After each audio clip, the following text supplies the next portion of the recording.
C'est bon.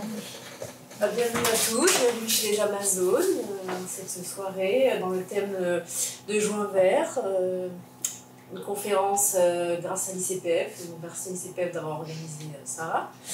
Je laisse la place à nos super intervenants qui vont parler de cancer et HPV. On commence par Pierre-Alain. Merci beaucoup. Bonsoir à tous et à toutes. Donc je suis très content d'être là. J'étais déjà venu il y a quelques mois pour vous présenter un autre sujet, c'était le cancer du côlon. Et on avait surtout parlé de prévention du cancer du côlon, puisque je vous avais expliqué qu'avec le dépistage du cancer du côlon, on pouvait éviter d'avoir des cancers du côlon. C'est intéressant parce que d'une part, le public n'est pas le même. Souvent, quand on fait des cours, c'est pour les médecins, c'est pour les infirmiers, etc. Et c'est vrai que c'est souvent plus enrichissant pour nous de s'adresser aux patients parce que c'est un peu le corps de notre métier. On est là pour vous soigner. Et surtout, ce qui m'a fait plaisir, c'est d'avoir des retours après, puisque j'ai vu un certain d'entre vous ou la copine de la copine qui avait vu le live ou qui était venue et qui, du coup, venait faire son dépistage. Donc, c'est vrai que c'est assez sympa pour nous. Donc là le sujet est un peu différent, on va descendre un petit peu plus bas dans la tuyauterie, puisque là on va vraiment parler du canal anal, donc vraiment à la fin, à l'extrémité du tube digestif, et surtout le lien avec HPV. Et tout comme on avait vu que le cancer du côlon pouvait être prévenu par le dépistage, et là aussi on va voir que le cancer du canal anal peut être lui aussi prévenu, mais par un autre mécanisme. Donc, pour commencer, c'est la question que l'on voit souvent, mais est-ce que c'est vraiment vrai qu'un cancer peut être causé par un virus? J'avais surtout eu ces interrogations à la suite du Covid, donc en 2020, où c'était les premiers mois où à Tahiti, on essayait de lancer la vaccination contre le virus HPV, dont on va reparler. Et je voyais des commentaires sur Facebook qui disaient « Ah ben super, donc on nous a vaccinés contre Covid et maintenant il faudrait se faire vacciner contre un cancer, c'est pas possible, etc. » Donc on verra, c'est pas un vaccin contre le cancer, mais c'est un vaccin contre un virus. Et oui, c'est la vérité vraie. 20% des cancers sont en fait causés par une infection. Donc que ce soit un virus ou que ce soit une bactérie, mais ces virus et bactéries peuvent provoquer des cancers, et donc c'est en luttant contre la bactérie ou contre le virus initial que on va lutter contre le cancer. Donc, je vous ai mis quelques exemples. Le premier, c'est celui dont on va parler aujourd'hui, c'est le virus HPV, pour papillomavirus, qui est responsable principalement du cancer du canal anal et du cancer du col de l'utérus, mais aussi de certains cancers de la sphère ORL. Et puis, je vous ai mis d'autres exemples. Le virus de l'Epstein-Barr, donc, qui est responsable de certains lymphomes, le cancer des ganglions. Le virus de l'hépatite B et l'hépatite C, donc qui concerne ma spécialité, puisque ces virus, donc c'est des hépatites chroniques, vont être responsables de cancer du foie. Et plus rarement, donc, le virus HHV8 pour le sarcome de Kaposi, qui est un problème dermatologique. Très fréquent aussi, Helicobacter pylori, qui est une bactérie qu'on trouve dans l'estomac, qui est très fréquente, surtout à Tahiti, et qui, elle, est responsable du cancer de l'estomac. Et puis, là encore, bien plus rare, les virus HTLV. Donc, il faut retenir que, oui, un virus ou une bactérie peut être la cause, à long terme, bien évidemment, d'un cancer. Donc là, ce soir, on va s'intéresser donc à ce qu'on appelle l'HPV, c'est des initiales pour Human Papillomavirus, donc le papillomavirus. Donc c'est pas un seul virus, mais c'est une grande famille. Donc là, je vous ai mis une photo qui est absolument indigeste, mais c'est juste pour vous montrer que dans cette famille, il y a une centaine d'individus, il y a une centaine de génotypes, et qu'en fonction de quel génotype on va attraper, on peut avoir certaines pathologies. Certains de ces génotypes vont avoir un tropisme cutané, c'est-à-dire qu'ils vont aller infecter la peau, et ça va être responsable par exemple des verrues plantaires, quand on a des verrues sur les mains ou sur les pieds, c'est un virus, c'est cet HPV. Et puis d'autres vont avoir un tropisme muqueux. Les muqueuses, c'est quand on rentre à l'intérieur, donc on peut avoir les muqueuses dans la bouche, mais aussi les muqueuses au niveau du vagin, au niveau du canal anal et de l'anus. Et donc parmi cette famille, il y en a certains qui sont bénins, qui vont entraîner des lésions bénignes, comme les verrues plantaires, hein, c'est pas grave, mais certains vont être oncogènes. Oncogènes, ça veut dire que ça va être responsable de cancer, comme le tabac est un oncogène du cancer du poumon par exemple. Et donc certains de ces individus, en infectant de façon chronique le patient ou la patiente, ça va être un facteur de risque de cancer. Donc, je vous ai mis, vas-y, tu peux. Je vous ai mis donc les principaux dans cette grande famille. Il y en a quand même qui sont plus connus et surtout parce qu'ils font plus de dégâts. Donc, on a, tu peux cliquer à chaque fois, on a l'HPV 16. Lui, c'est le plus dangereux et c'est justement lui sur lequel va cibler la vaccination puisqu'il est responsable de 50% des cancers. On a après l'HPV 18 qui est responsable de 20% des cancers. Donc, ça, c'est des lésions des virus qui vont être responsables de cancer. Et puis on avait vu qu'il y avait les tumeurs bénignes comme les verrues plantaires. Donc là on a l'HPV 6 et l'HPV 11 qui eux donc ne sont pas oncogènes, ils vont entraîner des maladies mais qui ne vont pas être responsables de cancer. Alors finalement ce virus, est-ce que c'est fréquent, pas fréquent, qui c'est qui l'attrape, on en a entendu parler, on ne sait pas trop. Et en fait c'est un virus qui est extrêmement fréquent.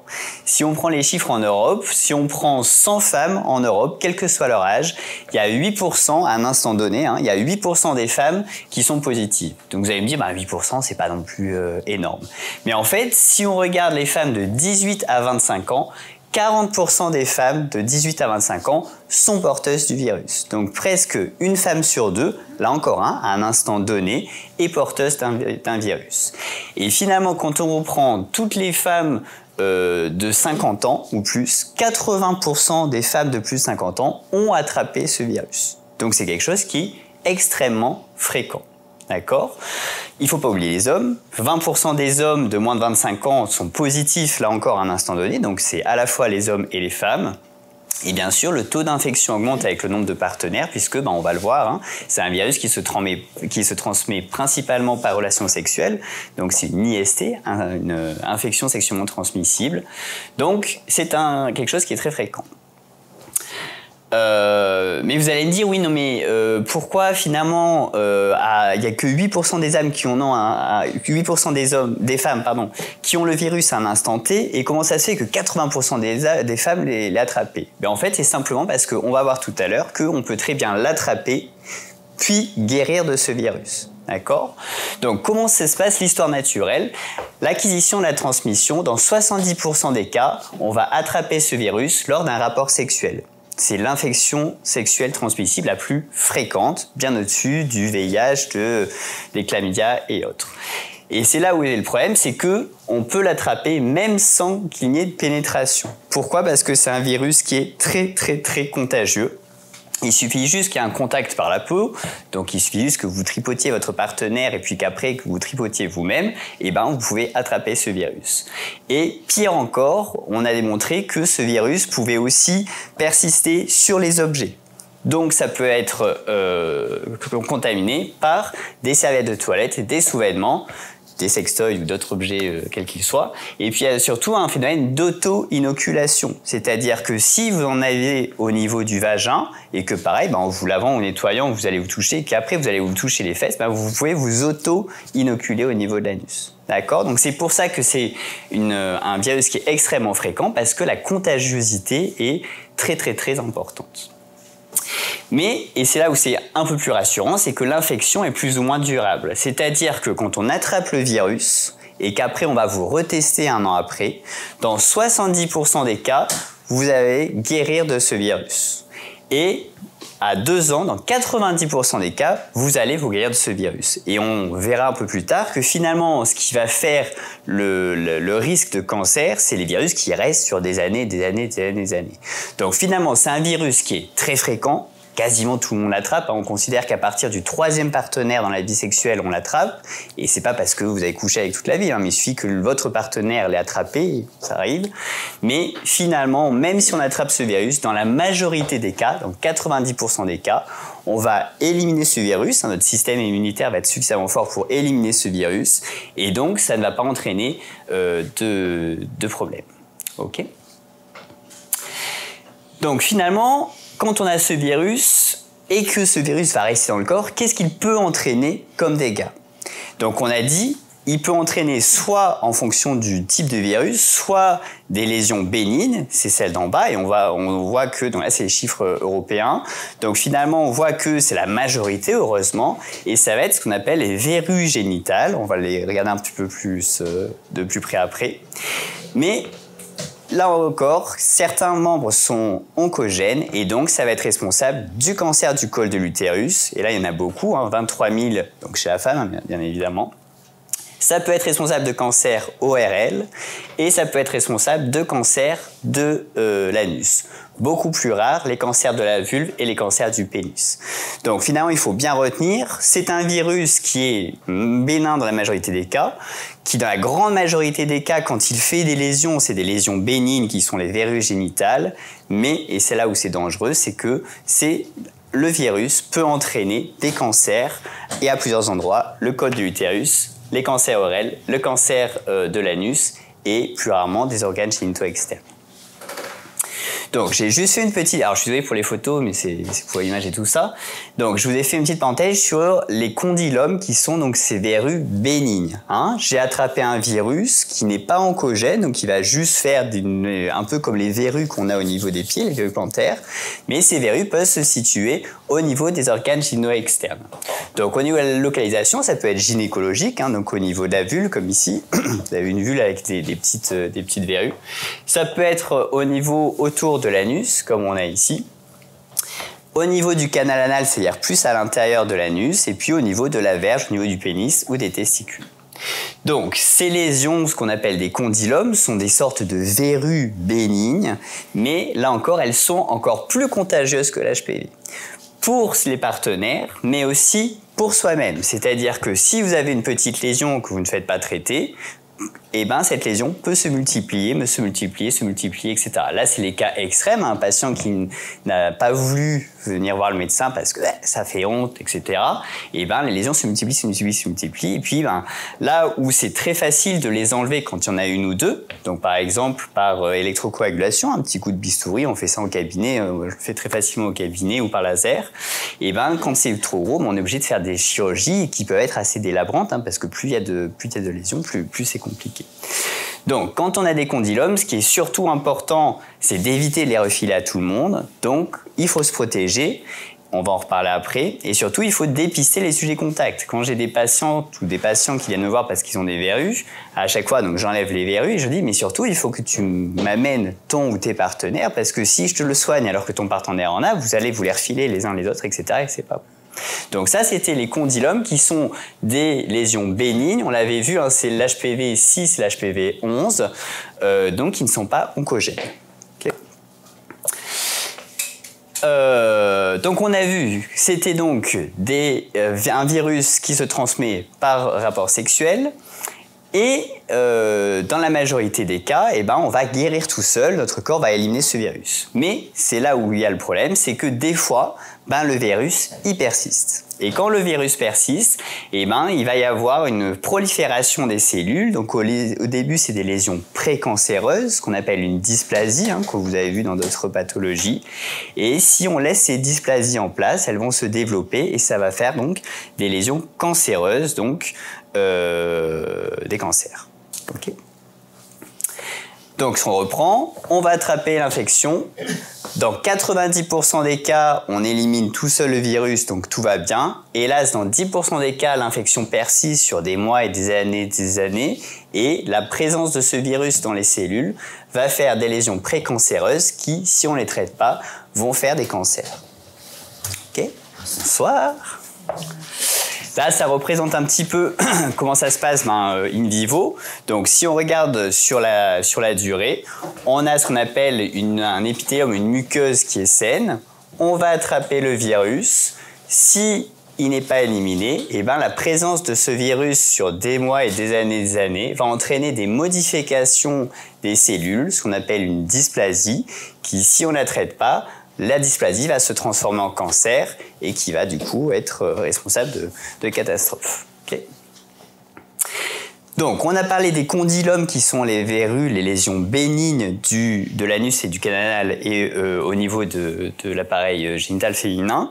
Et la version donc, plus grave, c'est le cancer du canal anal. Donc, juste pour l'anatomie, le canal anal, donc c'est cette partie-ci. Donc, on est en bas de la tuyauterie. Hein, on a le côlon, le rectum et puis la sortie ici, avec l'anus qui sépare vraiment l'extérieur de l'intérieur. Et puis, on a une zone frontière entre l'extérieur et le rectum qui s'appelle le canal anal, qui fait 1 à 2 cm entre les patients. Et donc, notre virus HPV peut coloniser donc l'anus et le canal anal, donc toute cette zone qui est à ce niveau-là. Donc le cancer du canal anal, heureusement, on l'a vu sur notre pyramide tout à l'heure, c'est un cancer qui est assez rare, c'est que 1 à 2% des cancers digestifs. Donc en France, on est à peu près à 1 cas pour 100 000 habitants. Mais, et c'est là le problème, c'est que c'est en constante augmentation. Pourquoi? Parce que c'est vrai que les sociétés sont un petit peu libérées, on a de plus en plus de rapports sexuels avec les uns les autres, etc. Plus tous les autres oncogènes qui sont dans la nature. Donc, le chiffre des cancers du canal anal a été multiplié par 2 en 30 ans.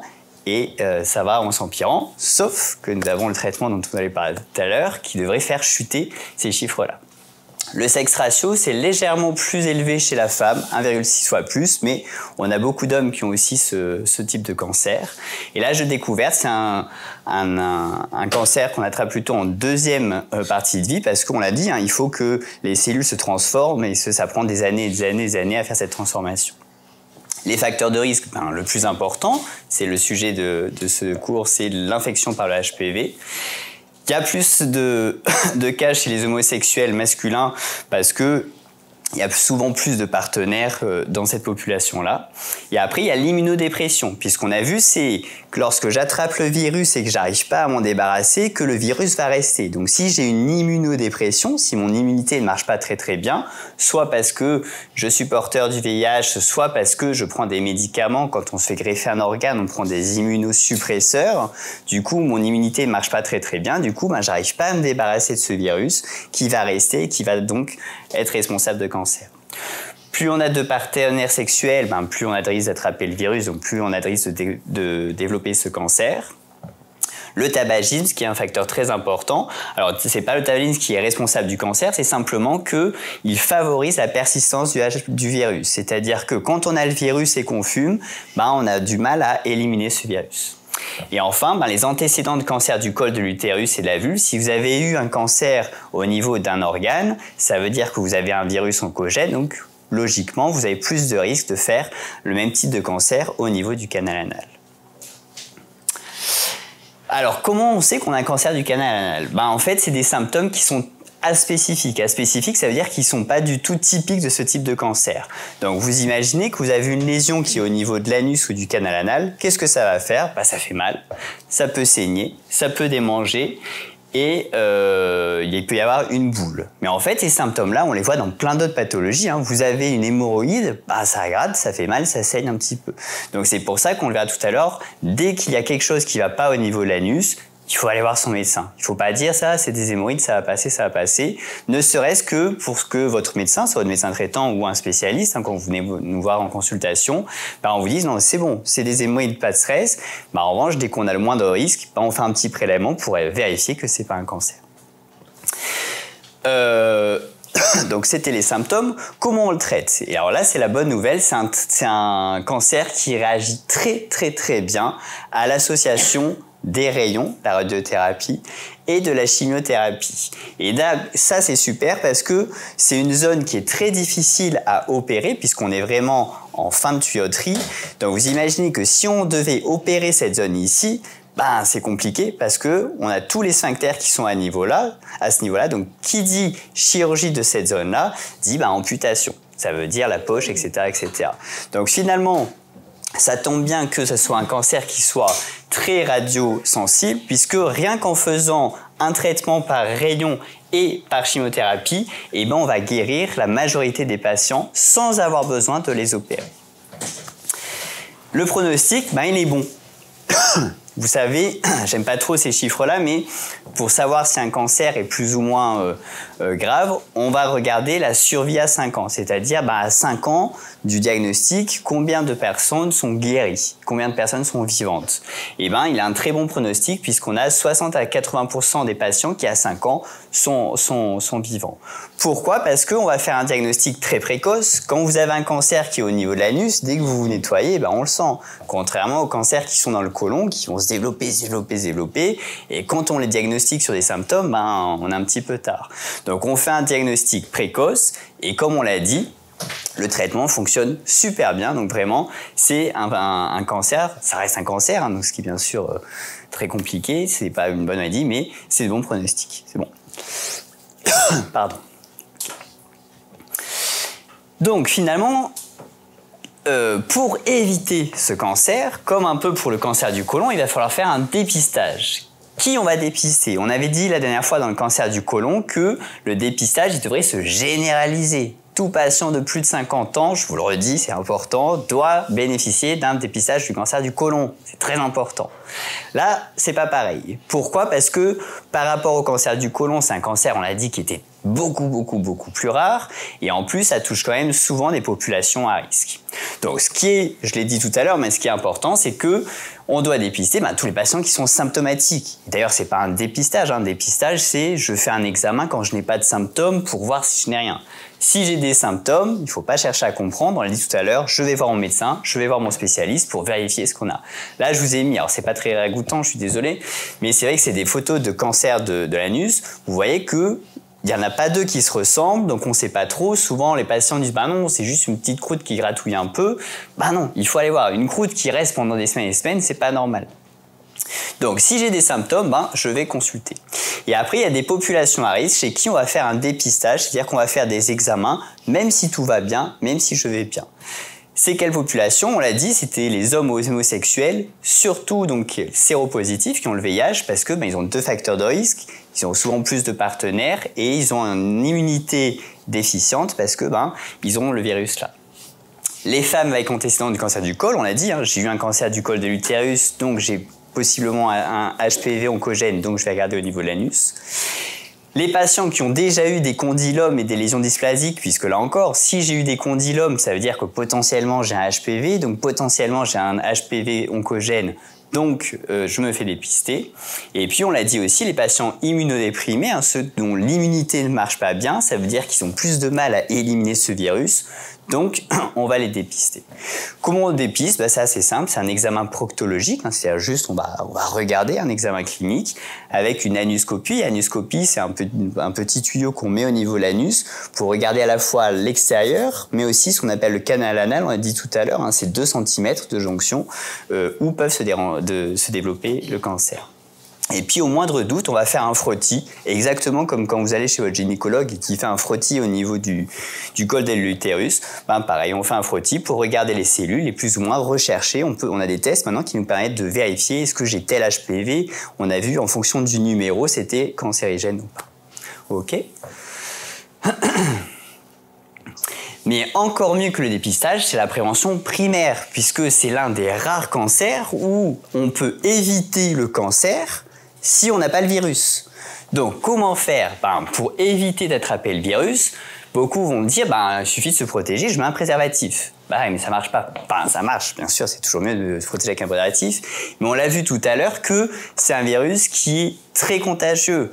Je me frotte un petit peu comme ça, je vais frotter ma partenaire et je lui transmets. Donc là, le préservatif, ça sert pas à grand chose. Donc bien sûr, il faut mettre des préservatifs, c'est très bien, mais en l'occurrence, c'est pas suffisant parce que c'est très contagieux.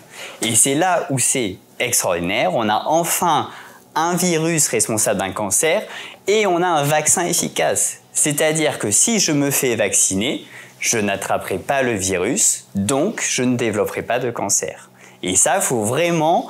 Les gens ont du mal parce qu'il y a une grande peur des vaccins, etc. Donc, on va en parler juste après. C'est pas un nouveau vaccin. Ça fait plus de 20 ans qu'on l'utilise, ce vaccin. Ça fait plus de 20 ans que plein de pays l'utilisent et ça marche. On a réussi à diminuer le nombre de cancers grâce au vaccin. Donc, s'il vous plaît, n'ayez pas peur de ce vaccin. Vaccinez-vous, c'est important. Le seul souci, on va en parler tout à l'heure, c'est que ce vaccin, il marche si on n'a pas encore attrapé le virus. Sinon, ça sert à rien de se faire vacciner. Donc, c'est pour ça que les campagnes ont fait vacciner les adolescents. Et c'est là où c'est compliqué. Comment non, mais je veux pas qu'on touche à mon toit, c'est pas possible, etc., etc. Ben oui, ben là, il va falloir qu'on change un petit peu les modalités. Et de même, j'insiste parce que pour le cancer du canal anal, ça touche aussi les garçons, pareil. Les mamans disent « Ah non, mais mon garçon, il est pas homosexuel, donc, ou il sera pas homosexuel, donc je veux pas le vacciner. » C'est une connerie. Parce que d'une part, bon, on ne sait pas si votre gamin sera un jour homosexuel ou pas, et c'est son choix. Et d'autre part, on a dit, il suffit juste de s'essuyer avec la serviette, de passer la serviette au copain, et on l'attrape. Donc, là, ça a mis un peu plus de temps, mais ça y est, on a la validation, et donc on vaccine les filles, mais aussi les garçons. Okay.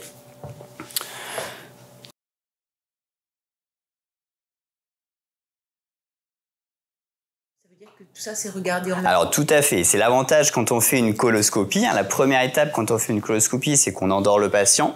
Et après, donc, avant d'introduire le coloscope, la caméra, toujours, le gastro-entérologue fait ce qu'on appelle un toucher rectal. C'est-à-dire qu'on introduit le doigt pour mettre un petit peu de pommade pour lubrifier. Et en fait, à chaque fois, on va regarder à l'œil l'anus pour voir justement s'il y a des lésions. Et au toucher, en fait, on va éliminer ça. Donc, effectivement, quand vous faites votre coloscopie, en plus de la vaccination, on va aussi dépister le cancer de l'anus, tout à fait.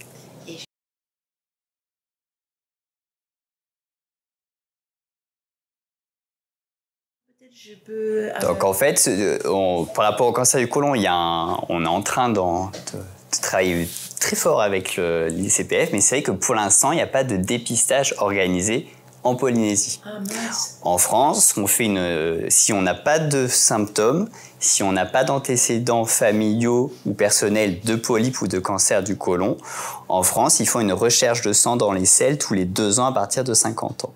Pour l'instant, à Tahiti, on n'a pas ce test-là. Donc nous, ce qu'on conseille, c'est on fait comme aux États-Unis, en Allemagne, c'est-à-dire à partir de 50 ans, on propose à qui veut une coloscopie tous les 5 ans. Puisqu'on considère qu'en 5 ans, un polype, il n'a pas le temps de naître, de grossir, de se transformer, si tu veux. Et cette coloscopie est prise en charge complètement par la CPS, carnet rouge, pas carnet rouge, etc. Donc tout le monde a le droit de faire une coloscopie. Donc il faut passer par le gastro-entérologue et nous on évalue le risque en fonction des antécédents, des symptômes, etc. Mais tout le monde est pris en charge. Donc pareil, il faut s'enlever de la tête que ça coûte cher, etc. Que ça soit à l'hôpital ou en clinique. Je suis à la clinique Mamao.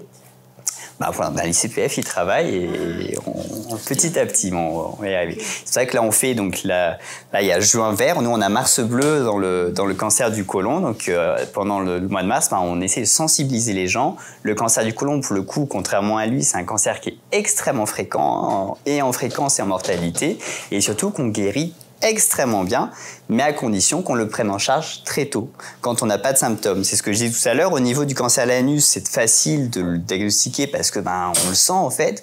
Un cancer du côlon, souvent, il peut être totalement asymptomatique. Et quand on a des symptômes, c'est déjà un petit peu tard. C'est pour ça que le dépistage, je fais un examen quand je n'ai aucun symptôme pour éviter d'avoir un cancer. Et tous les cancers du côlon proviennent toujours d'un petit polype. Polype, c'est une petite tumeur bénigne qui est toute gentille, qu'on enlève au cours d'une coloscopie, alors que si on attend d'avoir des symptômes, là, c'est la chirurgie, plus ou moins la chimio, etc. Mais tout le monde peut faire une coloscopie, il faut juste aller voir le gastro-entérologue qui évaluera les bénéfices-risques et savoir si vous voulez le faire. Donc faites votre coloscopie. Bonjour. En prie. Oui.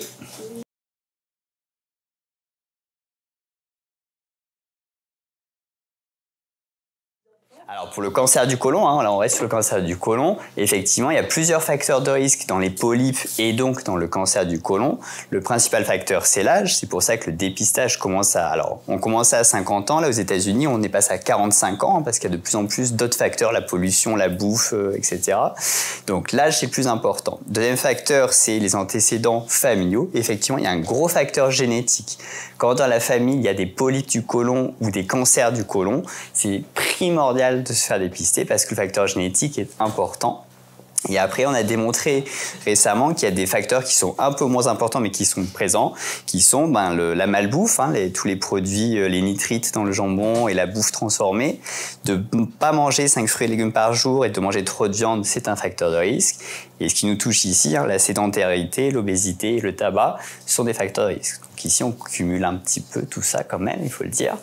Donc là encore, c'est des facteurs de risque qui sont importants. Mais s'il y a des antécédents de polypes ou de cancer dans la famille, c'est important d'en parler au premier degré, parents, frères, sœurs, enfants, que tout le monde fasse un dépistage. Même si ça n'a pas tourné en cancer.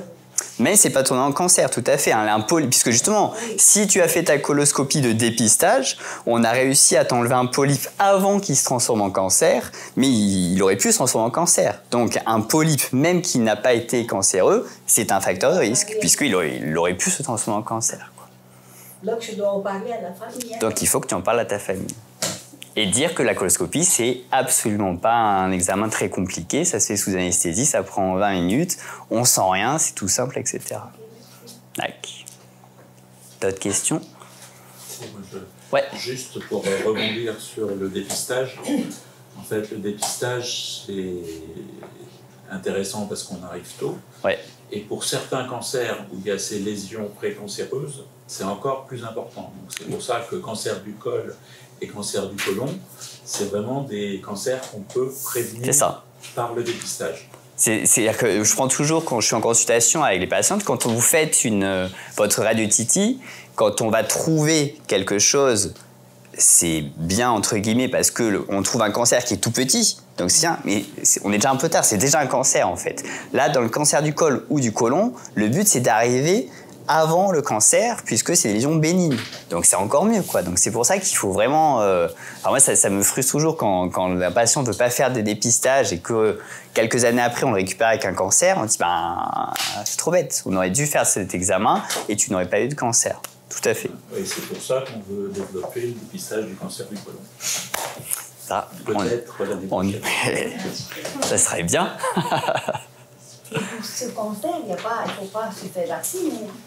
Comment? Ça n'a rien à voir avec le vaccin. Pour le cancer du côlon, non. Mais pour ce cancer-là et le cancer du col de l'utérus et les cancers ORL, etc., il faut se faire vacciner. Là, c'est encore mieux. C'est-à-dire que si tu te fais vacciner, tu n'auras même pas de lésions précancéreuses, si tu veux. Donc là, c'est encore l'étape du dessus. Donc c'est encore mieux, si tu veux.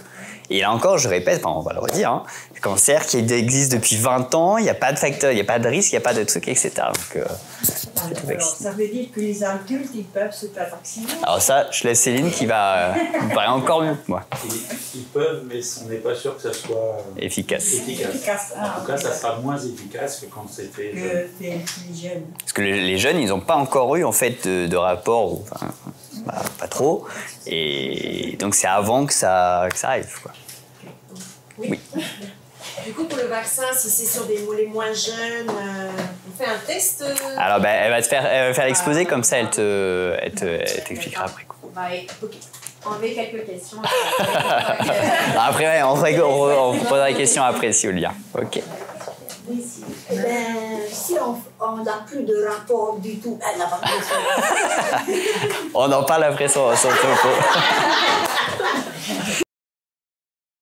Du coup, moi, je m'appelle Céline, je suis sage-femme et je suis aussi chargée de projet. J'ai intégré l'ICPF, l'Institut du cancer de Polynésie française. Et je vais vous parler du coup de tout ce qui va être plutôt HPV, toujours, mais cette fois-ci au niveau de la sphère gynéco. Et on va faire une grosse partie sur vaccination, puisque du coup, Pierre-Alain a déjà bien brossé le tableau du papillomavirus. Donc juste, ce qu'on va voir, on va commencer par le cancer du col, si ça vous va. Ensuite, j'enchaînerai sur ce que c'est que le papillomavirus, vraiment brièvement, parce que tu avais déjà quasiment tout dit. Et on restera un peu plus longtemps sur la vaccination. Ça, tu peux passer, c'est tout ce qui est ICPF, donc c'est l'organisme pour lequel je travaille, l'Institut de cancer de Polynésie française, et c'est celui qui va organiser tout ce qui est des dépistages et qui va prendre en charge la vaccination. On va voir dans quel cadre on va prendre en charge la vaccination. Et ça fait partie du réseau Unicancer. Juste pour revenir, du coup, tout à l'heure, je ne sais plus, j'ai oublié ton prénom qui a présenté Juin Vert. Donc là, Émilie, merci. Du coup, on est en pleine campagne Juin Vert. Peut-être vous avez entendu parler, les gens se sont habillés en vert le 13 juin, etc. C'est pour les cancers gynéco, d'accord ? Et notamment le cancer du col de l'utérus qui fait l'objet d'un dépistage. par frottis. On va le revoir juste après. Et donc, comme il y a Octobre Rose pour le cancer Titi, il y a ce qu'on appelle Juin Vert pour le cancer gynéco, cancer du col de l'utérus. Cette année, on a décidé d'y ajouter aussi la vaccination. Peut-être ça changera au niveau du calendrier, mais pour l'instant, on va parler aussi vaccination sur le mois de juin.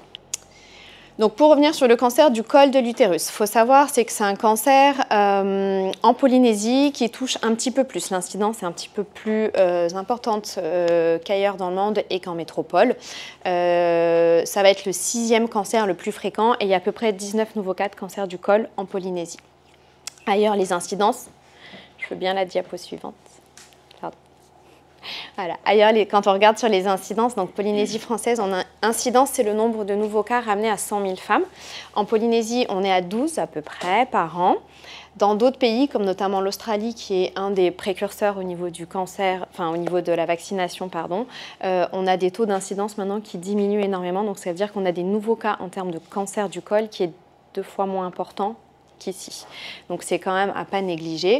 Et donc on voit il y a à peu près 16 à 19 nouveaux cas en Polynésie. Ce qui est aussi marquant ici, c'est que ce sont souvent des femmes jeunes. La moitié des nouveaux cas vont concerner des femmes de moins de 50 ans.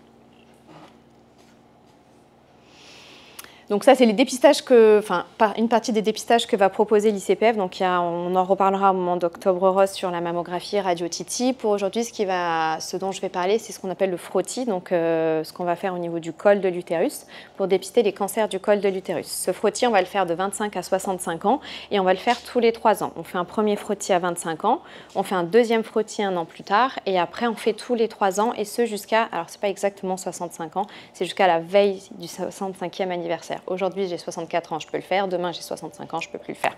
En tous les cas, je ne peux pas plus le faire, pardon, je peux le faire, mais juste ce ne sera pas pris en charge à 100%. Donc, on peut toujours le faire, on peut le faire tous les ans si ça nous fait plaisir.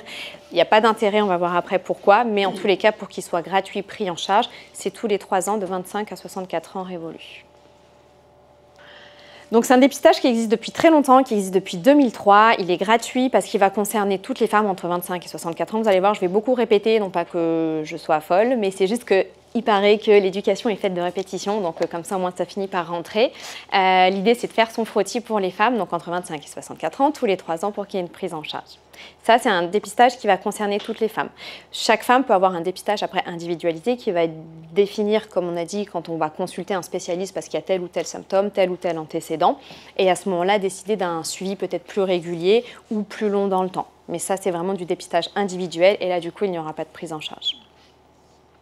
Juste parce qu'on parle beaucoup de frottis, du col de l'utérus pour resignifier. Donc ça, c'est tout ce qui est l'anatomie au niveau de l'appareil reproducteur féminin qui est interne. Donc on a le vagin, par là où il y a les rapports, mais par là aussi où va sortir bébé. On a le col de l'utérus qui va représenter l'entrée en fait au niveau de l'utérus. C'est ce col qui va s'ouvrir notamment quand on va accoucher, quand le bébé va sortir. Il y a l'utérus juste au-dessus, là où va grandir le bébé, mais c'est aussi là où l'endomètre va créer va s'épaissir et va créer les règles lorsqu'on n'est pas enceinte et ça va s'écouler. Les trompes de chaque côté avec les ovaires qui fabriquent les petits œufs qui peuvent donner des enfants. Donc c'est très différent le col, donc ce qu'on parle là, du cancer de l'utérus. Ce sont vraiment 2 origines totalement différentes et 2 cancers qui n'ont pas du tout la même cause. Pour le col de l'utérus, c'est très simple, c'est 100% des cancers sont dus au papillomavirus.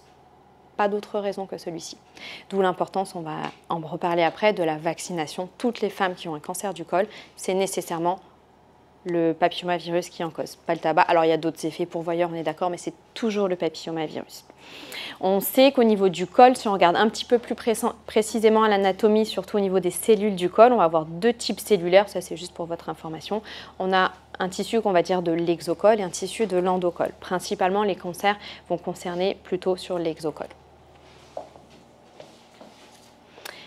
Du coup, je vous parle beaucoup du cancer, du frottis, c'est super, c'est génial, on est sur la campagne Juin Vert, mais quel est le lien avec le papillomavirus? J'en ai un peu dit, mais est-ce que vous aurez une idée de quel est le lien entre le cancer du col, papillomavirus?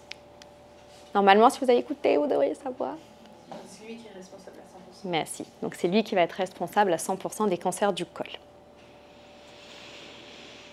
Contrairement à d'autres cancers, donc on a parlé, au niveau anal, on a 91%, donc il y en a 9 sur 10 qui sont dus à toujours ce papillomavirus. Dans le col, il n'y a pas à tortiller, c'est que le papillomavirus. Donc ça, c'est le schéma que Pierre-Alain vous a déjà montré. Ce qui se passe en fait au niveau de l'infection, donc il va y avoir, donc ça c'est les cellules qu'on va regarder, il va y avoir infection. Le virus va rester ici et effectivement, on a à peu près 80-90% des personnes qui ont une activité sexuelle qui auront au moins une fois le papillomavirus au cours de leur vie. Pourtant, pas 90% des femmes vont faire un cancer du col. D'accord ? Pourquoi ? Parce qu'il y a mon système immunitaire qui va se défendre contre ce virus et qui va le laisser à l'état endormi, sommeil. Ce qui fait qu'il ne se passe rien. Et puis, à un moment donné où ce virus, il va sortir. Et c'est le fait qu'il sorte et qu'il reste, qu'il persiste, comme il vous l'a dit, qui va faire qu'à un moment donné, mes cellules, elles vont se modifier, elles vont changer au niveau de l'architecture, elles vont proliférer et vont donner un état précancéreux. Dans le cancer du col, ça va très souvent rester limité avec la membrane basale. À partir du moment où il y aura rupture de la membrane, c'est là où le cancer aura la capacité de métastaser, de venir migrer ces petites cellules cancéreuses et d'aller se mettre sur d'autres tissus et créer des cancers ailleurs que dans le tissu de base. L'avantage avec le cancer du col, c'est qu'il n'a pas trop cette tendance à métastaser. En tous les cas, il le fait, mais très longtemps. Donc, on a le temps de voir les choses avancer. C'est pour ça que c'est un cancer qui est très bien pris en charge. Donc, ce cancer du col, on dépiste par frottis. L'avantage aussi avec le frottis, c'est qu'on arrive à voir aussi des cellules, comme il disait, sous forme de dysplasie, sous forme de pré-cancer. Et c'est à ce moment-là aussi qu'on peut décider d'intervenir ou pas. Dans tous les cas, dans 100% des cas, c'est dû à ce fameux papillomavirus. Je ne vais pas y revenir parce que c'est absolument tout ce que Pierre-Alain vous a déjà dit. Donc on peut avoir des lésions bénignes, c'est les fameux condylomes 6 et 11 qu'on va retrouver aussi au niveau génital, au niveau de la vulve. On peut en retrouver aussi au niveau de, chez certains, on va en retrouver au niveau de la bouche, d'accord, ça c'est la papillomatose laryngée. C'est quelque chose de très contagieux, 90% des gens vont l'avoir, on va guérir. Et on sait qu'on l'a particulièrement là où il y a une forte activité génitale, entre 20 et 40 ans. Transmission par les muqueuses, ça vous l'avez vu, je ne vais pas revenir. Donc c'est vraiment important, ça c'est de bien comprendre qu'il n'y a pas forcément besoin de pénétration pendant les rapports pour pouvoir avoir du papillomavirus au niveau du corps. Un simple contact, comme il vous disait, ça suffit à la transmission et c'est très très transmissible. Ça, il vous l'a dit aussi, les préservatifs ne protègent pas. Ça, c'est la même chose aussi, mais sous un format juste différent. J'ai le virus. Dans 90% des cas, mon organisme va plus ou moins s'en débarrasser. En tous les cas, va le laisser endormi. Et dans 10% des cas, il va persister. Mais ce n'est pas dans ces 10% des cas où je vais avoir un cancer. Là encore, il peut y avoir un système un petit peu de guérison. Et c'est que quand il va persister, sur le cancer du col, on est sur une persistance entre 10 à 15 ans pour que derrière, il y ait une production qui ait un cancer qui apparaisse. Donc ça reprend encore la même chose. J'ai une infection, ce qu'on appelle la clairance, c'est-à-dire que mon corps, l'immunité va s'en débarrasser. Dans 80-90% des cas, c'est super. Dans 10 à 20% des cas, il va y avoir une persistance. Donc je vais pouvoir avoir les fameuses dysplasies ou alors les lésions de bas grade, c'est-à-dire qu'il y a quelque chose qui se modifie au niveau de l'architecture de ma cellule, mais ce n'est pas encore dû au grade, ça n'a pas encore suffisamment évolué. Dans ces cas-là, on a à peu près 5% qui vont venir avoir la même clairance, cette même idée où mon corps va guérir et va revenir à un état latent.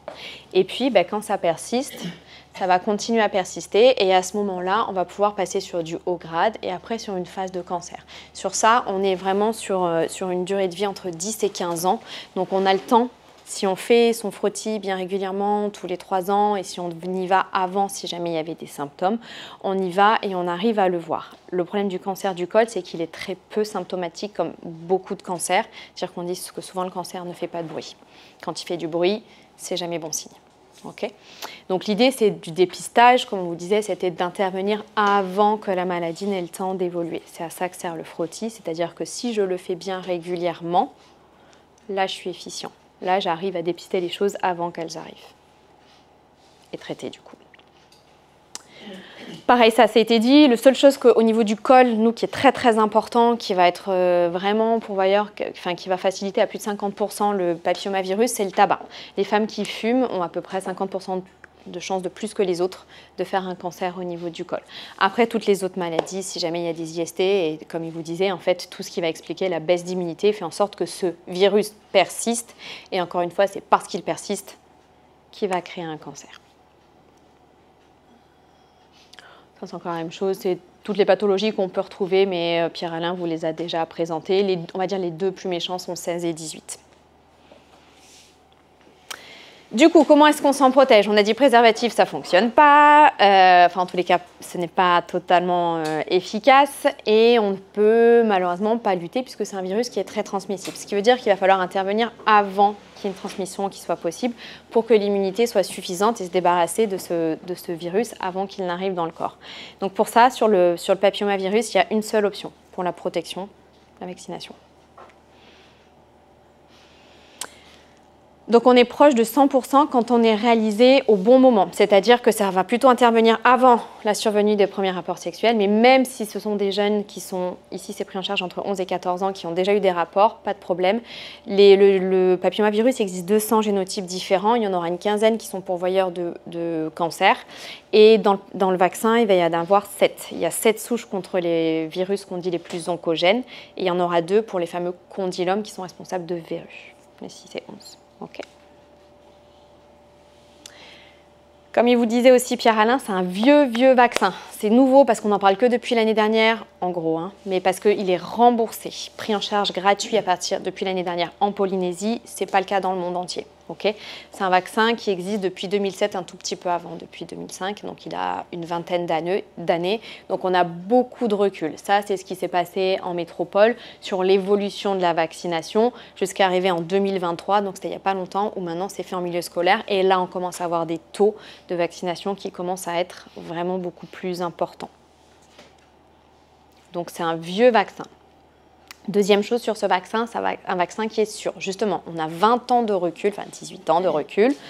On sait aussi qu'on a 460 millions de doses qui ont été distribuées dans le monde entier. Donc là, vous avez tous les pays qui ont déjà réalisé de la vaccination, qui en réalisent de façon régulière. Donc on voit que c'est quand même globalement répartis partout. Souvent, les pays qui sont à revenus faibles vont être ceux qui vont être les moins vaccinés, mais partout ailleurs, c'est bien distribué dans plus de 130 pays, 460 millions de doses. Il n'y a pas d'effet notable sur ce vaccin. Les seules choses qu'on peut remarquer, ce sont une douleur à la zone d'injection, comme si on avait un hématome, et ça, c'est comme toutes les piqûres, très peu de fièvre, et après, ça s'arrête là. Et je vais y revenir juste après. Donc, c'est plutôt bien toléré. Parfois, certains jeunes ont décrit un petit peu des maux de tête. Céphalées sont les maux de tête, un peu de fièvre, éventuellement cédant au paracétamol ou à l'ibuprofène, en tous les cas aux molécules faites pour ça, et rien de plus. En termes d'efficacité, pareil, ça ce sont les études qui nous montrent, c'est que plus on va intervenir tôt, donc plutôt avant 17 ans, c'est là où on a le maximum, la fenêtre la plus efficiente en termes d'efficacité, parce que c'est le but de se faire vacciner, c'est que derrière il y a un effet positif. Donc on va avoir une réduction d'à peu près 90% des cancers lorsque cette vaccination intervient avant 17 ans. Lorsque cette vaccination intervient après 17 ans, c'est toujours très intéressant, on a moins 50% de cancers, ce qui veut dire qu'on va éviter un cancer sur 2. C'est toujours mieux de passer à moins 90%. Mais moins 50, c'est mieux que 0. Comment se passe le schéma? Ça, c'est le schéma en Polynésie, d'accord? On verra après ce qu'on peut faire, ce qui est fait dans le monde et ce qui peut être fait ailleurs, mais en Polynésie, ce qui est gratuit, encore une fois. Après, tout est possible, ce qui est possible ailleurs va être possible en Polynésie, mais ça va moyenner finance.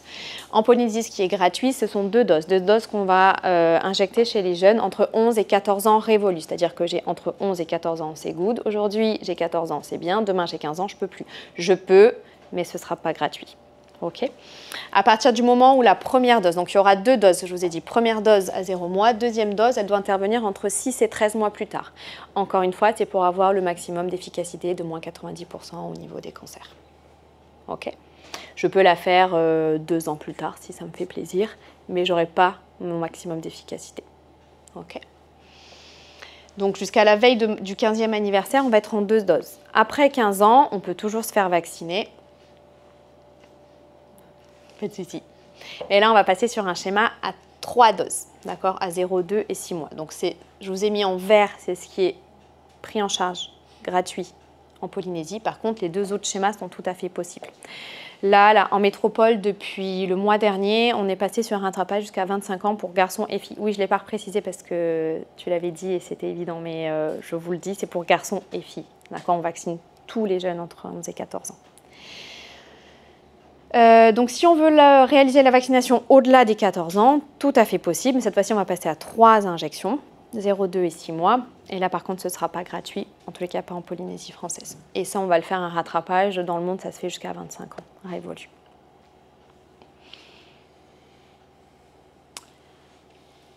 Pourquoi est-ce qu'on va vacciner les garçons, mais aussi les filles? La base, on a découvert le papillomavirus avec le cancer du col de l'utérus. Donc, on a commencé à vacciner les filles avec ça. Après, on a découvert d'autres cancers qui vont aussi toucher les hommes. C'est aussi la raison pour laquelle on va vacciner les garçons. Et pour une autre raison, c'est que si on commence à couvrir toute la population, c'est là où on va éviter que le virus voyage, ne se transmette. Okay. Le meilleur exemple qu'on ait, c'est l'Australie. L'Australie qui a une couverture vaccinale et une politique vaccinale très importante depuis 2007, où ils ont vacciné à peu près un petit peu plus tard pour les garçons, mais en gros, ils ont vacciné quasiment tout le monde. Maintenant, ils sont à un taux de couverture vaccinale d'à peu près 80%, et on estime qu'il n'y aura plus de cancer du col, disparition du cancer du col de l'utérus en 2035. C'est-à-dire qu'à partir de 2035, plus aucune femme n'aura de cancer du col de l'utérus. C'est un cancer qu'on pourra se dire, ça c'est terminé. Il faut continuer à faire le suivi par frottis dont je vous ai parlé en tout début de diaporama. Pourquoi? Parce qu'on a une couverture de 90%, pas de 100%. Donc il y a 10% qui vont quand même échapper.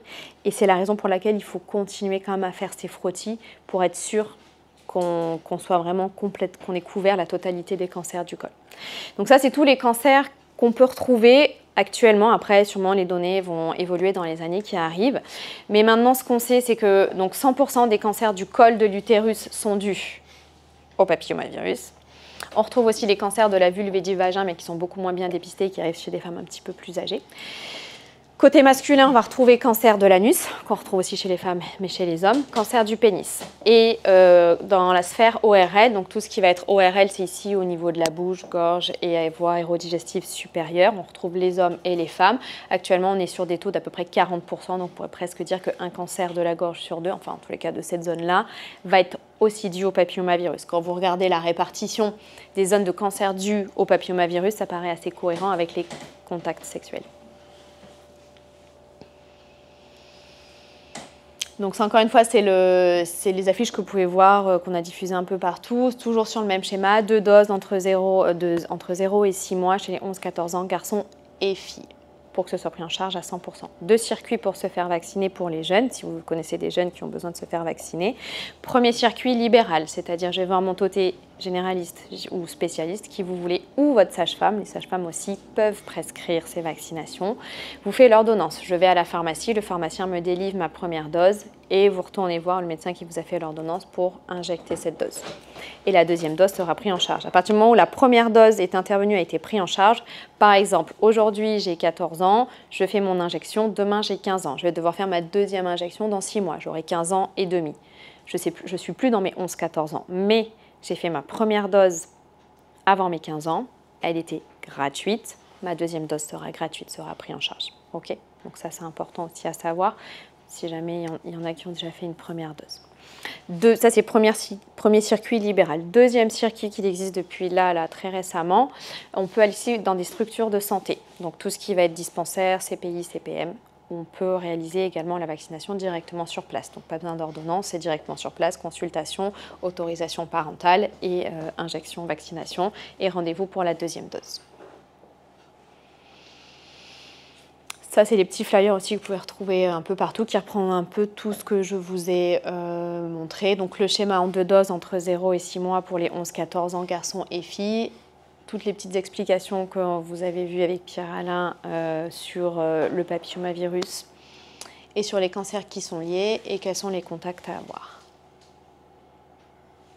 Toutes les personnes à qui vous pouvez vous adresser pour avoir des renseignements ou pour vous faire vacciner. Donc ça peut être les médecins, ça peut être sage-femme, ça peut être pharmacien, certaines infirmières, les infirmières scolaires. Les infirmières libérales ne vaccinent pas, mais les infirmières scolaires peuvent le faire. Et les autres peuvent vous donner des infos. Et en petite conclusion, ce qu'il faudrait, parfois on se pose la question, fille ou garçon, il n'y a pas à se poser la question, c'est les deux. Est-ce que je fais mon frottis ou est-ce que je fais mon vaccin? Pareil, on ne se pose pas la question, ce sont les deux. Et je vous remercie de votre attention.